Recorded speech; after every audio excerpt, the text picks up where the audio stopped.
Bonjour à tous et bienvenue dans cette nouvelle Inside GR épisode 61. Je suis avec Richie. et en fait on va faire une petite Inside GR parce qu'on s'est rendu compte dans les vidéos d'hier qu'on n'avait jamais réellement expliqué ce que c'était le projet au final. En fait on était tellement dedans, ça nous semblait tellement évident que dès que ça allait sortir tout le monde allait venir voir ce que c'était. Et beaucoup de monde sont venus voir ce que c'était. Mais finalement on n'a pas expliqué sur YouTube. Et quand on a sorti les vidéos récapitulatives on s'est rendu compte que plein de gens se disent mais en fait j'ai rien capté, mais qu'est-ce que c'est ce foutu projet U, bordel? Voilà. Donc aujourd'hui je suis avec le développeur qui a tout fait sur ce projet U, Richie, et je vais lui poser 2-3 questions pour vous aider à comprendre un peu ce que c'est le projet U. Donc, Richie, le projet U, ça concerne quel jeu? Minecraft. C'est quoi le vrai nom du projet U du coup? GR Plays Minecraft. Gaming Room Plays Minecraft. Voilà, donc en gros, c'est un système qui est un peu inspiré du Twitch Pay Pokémon, à la base, qui permet aux viewers qui regardent le stream spécial, parce qu'il y a il y a un stream avec que ça, c'est un peu comme une nouvelle partie sur le site Gaming Room, où les viewers peuvent jouer à Minecraft. Alors, et comment est-ce qu'ils peuvent jouer à Minecraft en regardant un stream? Alors, en fait, en bas du player, il y a des contrôles en fait. Je veux dire, il y a des touches qui apparaissent et que vous pouvez cliquer dessus, ou vous pouvez utiliser le clavier comme source. Par défaut, c'est activé en utilisant votre clavier. Donc, quand c'est en anarchie, vous avez la possibilité d'entrer des commandes toutes les. Alors juste, il y a deux modes en fait, parce que il y a un peu vite dans son explication. Quand vous arrivez, vous pouvez voter, vous, entre deux modes. Il y a une petite barre avec marqué anarchie et démocratie. Il suffit de cliquer d'un côté ou de l'autre pour voter. Et donc c'est un vote à la majorité. C'est-à-dire que quand il y a plus de personnes qui ont cliqué du côté anarchie, le jeu est en mode anarchie. Quand il y a plus de monde qui a cliqué en mode démocratie, le jeu est en mode démocratie. Bon alors qu'est-ce que c'est le mode anarchie? Le mode anarchie, c'est toutes les commandes qui sont entrées par les utilisateurs sont exécutées instantanément, enfin je veux dire avec le délai très court. Il y a un comment dire, on va dire un slow, enfin un délai, un temps que vous devez attendre avant de refaire une commande, mais il est très court quand il n'y a pas beaucoup de gens, pour que vous puissiez un maximum jouer de manière fluide. Et donc voilà, toutes les commandes sont exécutées, il y a juste le A pour dropper l'item qui est désactivé, et le E qui envoie une commande qui équivaut à fermer l'inventaire en fait. Il y a marqué R, quand vous tapez sur E ça marque R, mais en fait c'est parce que ça ferme l'inventaire si jamais il est ouvert, mais ça peut pas l'ouvrir parce que sinon c'est l'anarchie, encore plus l'anarchie que l'anarchie. Ok, et du coup qu'est-ce que c'est le mode démocratie?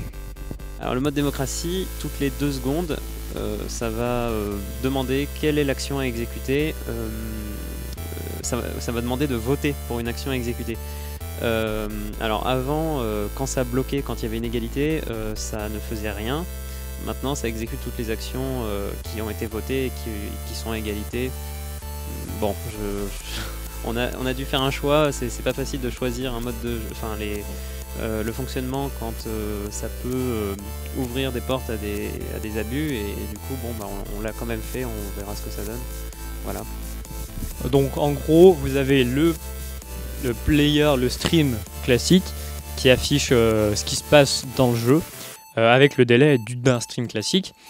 Et en dessous de votre stream, vous avez toute la partie joueur, entre guillemets, où là vous pouvez vraiment jouer au jeu avec toutes les commandes que vous pouvez aussi faire sur votre clavier, et avec un petit retour de screenshot qui vous permet de voir ce qui se passe dans le jeu sans délai. Parce que sinon, vous ne pourriez pas jouer au jeu en regardant directement le stream. Avec 30 secondes de délai, c'est impossible de jouer au jeu. Donc voilà, c'était un peu toute la difficulté du projet U et du développement, c'était ça, non?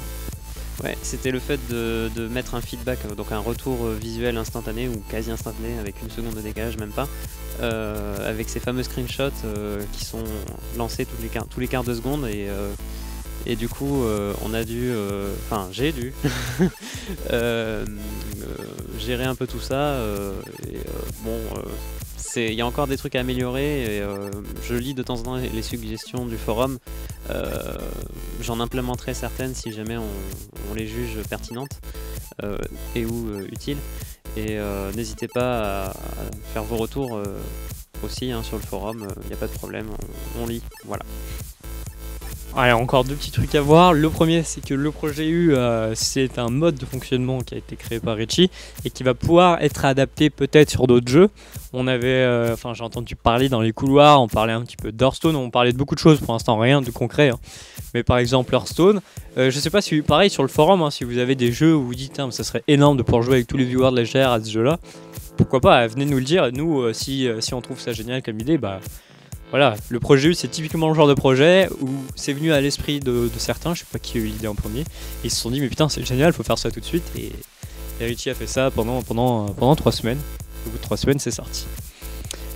On va revenir aussi sur les vidéos qui sortiront tous les jours pour résumer un peu ce qui se passe tous les jours dans GR Plays Minecraft. Alors, est-ce que tu peux juste nous expliquer comment fonctionne ce système de vidéos ? Donc en fait, donc les screenshots en réalité sont pris en haute définition tous les quarts de seconde et ils sont réduits pour pouvoir être chargés rapidement chez vous et sans prendre trop de bande passante non plus parce que le pauvre serveur qui encaisse les requêtes, voilà. Et en fait, la version HD est gardée toutes les 10 secondes, elle est archivée pour faire une vidéo time-lapse de ce qui s'est passé la journée qui précédait, pour que ceux qui se sont absentés pendant quelques heures pour aller en cours, aller bosser, j'en sais rien, ou aller dormir, eh bien, puissent avoir un résumé de ce qui s'est passé. Alors ça peut paraître assez rapide, au début on voulait mettre du 60 fps pour que la vidéo dure pas trop longtemps, et en fait on s'est rendu compte que c'était irregardable. La version 30 fps paraît irregardable pour certains, mais elle est vraiment beaucoup plus regardable que la 60, et tous les jours il y a une vidéo qui est produite automatiquement par le système, donc ça aussi ça a été un défi technique, enfin petit défi technique quand même par rapport aux autres, de faire en sorte que ça produise une vidéo automatiquement avec ses screenshots. Ok, donc en gros, faut pas le prendre comme une vidéo qu'on a passé du temps à éditer, que moi en général je fais le montage. Ça serait pas vraiment possible de prendre les meilleures actions ou les meilleurs moments. C'est plus vraiment un résumé de ce qui s'est passé. Il faut regarder ça voilà, en accéléré, c'est déjà le cas. C'est en accéléré, c'est pour ceux que ça intéresse. Ça sortira tous les jours. Et voilà, c'est pas le but, c'est pas que ça soit le plus net et précis, c'est vraiment que vous puissiez voir. Et c'est le but un peu du GR Plays Minecraft, c'est un peu comment plein de personnes en même temps peuvent jouer à un jeu. Ça donne ça quoi. Et moi c'est ce que je trouve fun et c'est ce qu'on a voulu vous retranscrire via ces petites vidéos qui sortiront tous les jours. Pour l'instant, celle de ce soir sortira à 19h, donc 1 heure après l'Inside GR. Tout sera sur le Twitter de la GR, je vous invite à vous abonner. Un petit mot de la fin, Richie ? Je suis très nul pour ça. Node.js. Très bien. Allez, écoutez, on vous laisse jusqu'à la prochaine fois. Merci d'avoir regardé la vidéo jusque là et à la prochaine, ciao.